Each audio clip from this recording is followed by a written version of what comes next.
Hello बच्चों, let's read the question first. The question says during the dash phase proteins are synthesized in preparation for mitosis while the cell growth continues.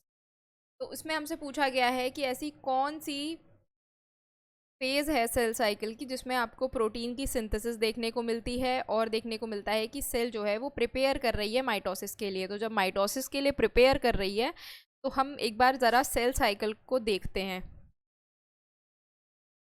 कि हम कहाँ पर cell को prepare कर सकते हैं mitosis. Suppose this is your cell cycle. ये आपका एम फेज़ है, यहाँ पर ये आपका G1 फेज़ हो गया, एस फेज़ हो गया और G2 फेज़ हो गया, यानी कि गैप 2 फेज़.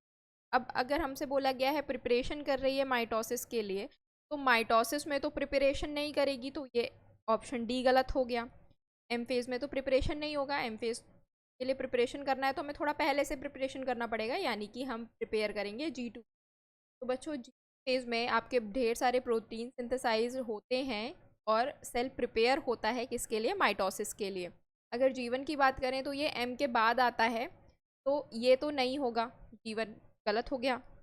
और एस की बात करें बच्चों, तो एस जो है वो जीवन के बाद आता है और वो उसके बाद जो है G2 आता है, तो ये भी गलत हो गया. एस भी आंसर नहीं होगा. तो हमारा करेक्ट आंसर होगा बच्चों answer number B, option number B, which is your G2 phase, क्योंकि G2 फेज़ में ही सेल प्रिपेयर करता है माइटोसिस के लिए और प्रोटीन की सिंथेसिस करता है. तो होप आप लोगों को ये सोल्यूशन जो है वो समझ में आया होगा. Thank you, all the best.